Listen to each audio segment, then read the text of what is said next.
Well, if you've ever wanted to grow canna lilies from seed, from a plant that you've grown, well, that's what I'm going to show you how to do in this video. We're here in autumn in Westchester, Pennsylvania, zone 6B, and I've been growing 3 different canna lilies over the course of the summer.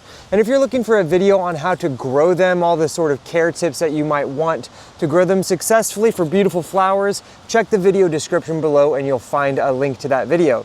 Now, one of the things that I speak to in that video is the regular deadheading of your flowers in order to allow your plant to continue producing flowers all season long. Well, the kicker is if you do that, your plant will never create seed. So if you desire to grow some seeds that you can then plant later, you're going to want to hold back on deadheading your old flowers.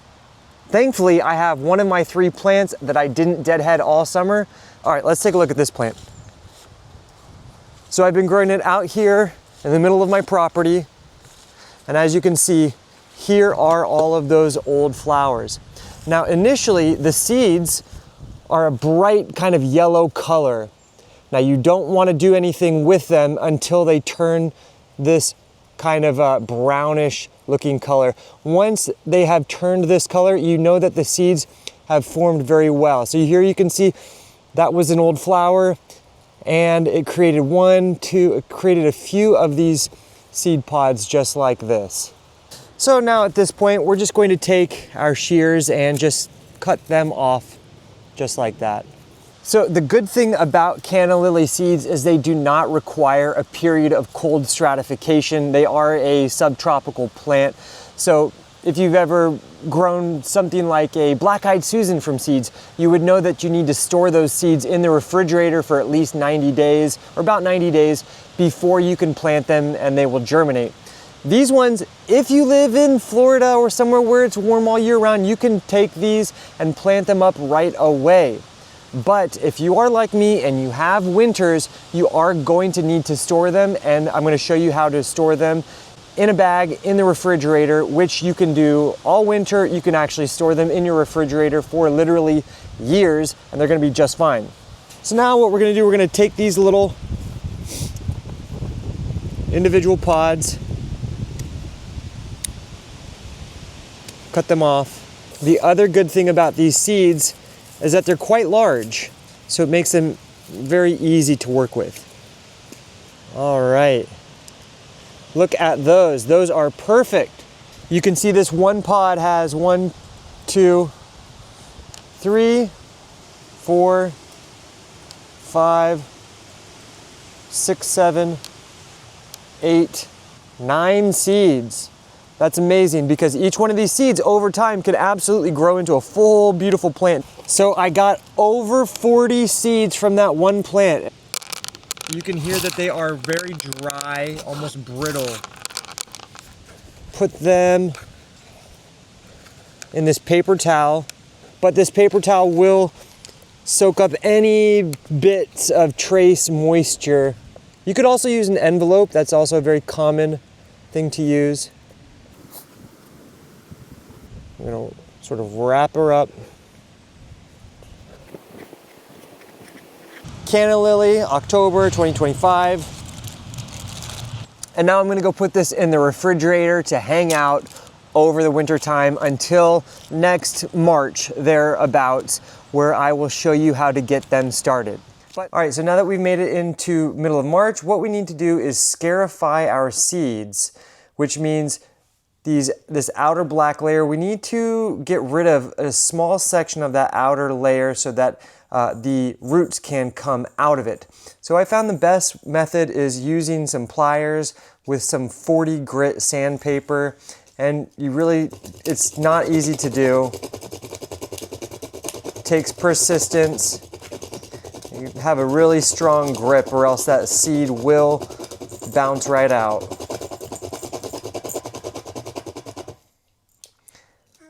And you can see how it has lightened up right there. Once it has gotten to that point, we're going to take a glass of water and we're just going to drop it in and allow them to soak. All right, so I'm here with my little 8-month-old, and we are going to show you guys how to get those seeds planted. We had them soaking for the last like 72 hours. Sometimes Sometimes people will let them soak until they see a little growth coming out, which could take like a week, but not totally necessary because we are going to get them planted and then put on a heat mat because it's still too cold outside to get them outside. All right, so here I have seed starting mix from this bag. I put it into the bowl. I moistened it with water. Makes it really easy to work with, but it's not super wet. It's just wet enough. You squeeze it, water comes out. Then I'm going to take the pre-moistened mix. I'm going to fill up these trays. You can gently pack it down, but you don't want to compress it. You want to keep it nice and fluffy still. So just kind of try to make them even. Now each one of these is like 2 to 3 inches around. You never want to get seeds started in too large of a container, so these are going to be perfect. If you're using like individual pots, like a 3-inch pot, maybe even a 4-inch will be great. Now I have my seeds. I removed the water and trying to do everything in one hand because I got my baby in the other.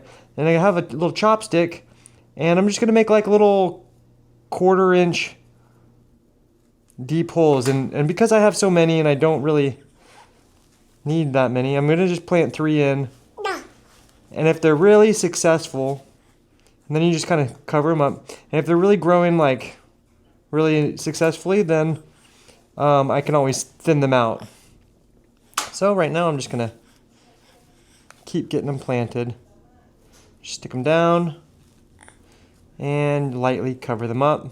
And then I am putting them on this heat mat, which the heat mat is on 24/7. If you've never used a heat mat and you do seedlings or you do propagation, they are worth their weight in gold. I'll leave a link to that and the seed starting mix in the description below. And because it's pre-moistened, I don't need to water it now, but I will absolutely be looking at this every day because with that heat mat on, they will dry out quickly, and we never want our seedlings to dry out. That will cause them to shrivel up and die before they get going. So for now, we're just gonna hang out, watch it, and make sure they don't dry out, and hopefully we'll see some sprouts soon. Just 7 days later, I'm seeing my first sprouts. Check that out. You got one there, got one there, another one there.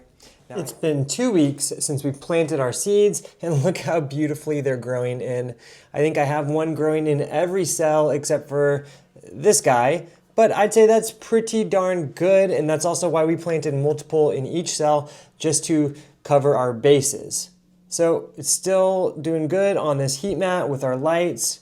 Not quite warm enough to get them hardening off outside just yet. Nights are finally above like 50 degrees pretty consistently, so we can bring our little Canna seedlings outside and let them be outside. But you want to make sure that you get it in a place that's going to be covered, protected from any direct sunlight, protected from any rainfall for the time being. So I'm going to leave mine over here.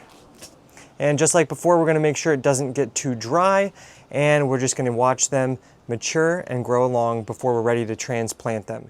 So now, after having it outside for about a week, I'm going to start introducing it to some natural sunlight, from the pure shade to just a little bit of light. And then over the next week, I'm going to gradually increase the amount of light that it gets. That's going to keep it from getting sunburnt. That's how we acclimate it to the outdoors. And this is also part of that hardening off process.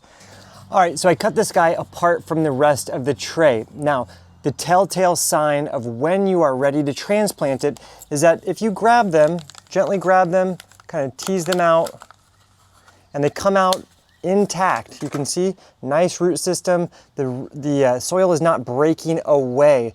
You really want to wait for this point before you go ahead and transplant it. Now I have a nice little root system here. I could definitely give it some more time as well, and it'll be just fine. The worst thing you can do is transplant it when the soil is still crumbly, the roots haven't really started to form. It'll be much more challenging for it to continue growing in the new container. Now this is like a little 3-inch little cell, little plant cell, and I'm going to be transplanting it. This is like a 6 or 8-inch pot. I'm using high quality Coast of Maine potting mix, and it's very easy to do. You see the soil line right there. You just want to make sure that it is flush with the soil line in your container. Now you will notice the foliage is a little bit yellow, and that's because the seedling starting mix that we used for the original planting, it doesn't have a ton of nutrients. It's more about creating the right balance of air and water drainage for those baby roots to grow. So once we get it transplanted to a fresh potting mix, which is nutrient rich, it should start to grow more quickly, take on that richer, deeper green tones that we are used to. And from here, we're gonna give it some water, sit back, and let it grow.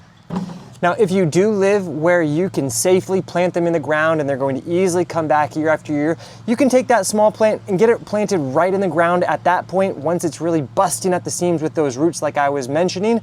Or you can transplant it to a container this size, allow it to fill out this pot, and then transplant it. And that might provide a little bit more success, but both options are absolutely acceptable.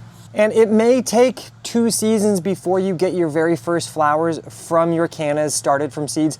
I might get flowers at the end of the season, but we're here in the middle of May right now in Westchester, Pennsylvania. So I'm really more concerned about just allowing it to grow nice and lush. And then I will overwinter it next season. And then next year is when it will really probably reach its full potential. And if you're looking for a video on how to overwinter your canna lilies, just check the video description below and you'll find a link to a video that I have created all about that topic.